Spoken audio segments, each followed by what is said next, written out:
2 mutton வச்சாச்சு. மோர் வாங்கிடுங்க. நிறைய ஊற்றிக்கலாம் வந்து எடுங்க. அடியில் அடியில் அடியில் பிடிக்கிறது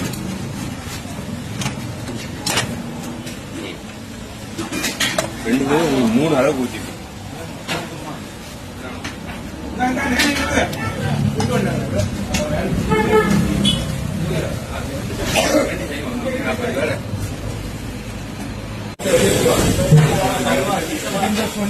ரெண்டு மட்டன் சுக்கா, 2 மட்டன் சாப்பாடு, 3 முட்டை, 2 குடல் வண்டிக்கு போயிருக்கு. 2 மட்டன் 2 குடல் 100 ரூபா மொத்தம். சரி அனைத்து சாப்பாடு 2 மட்டன் சாப்பாடு. சரிண்ணே சரி கேட்க முடியல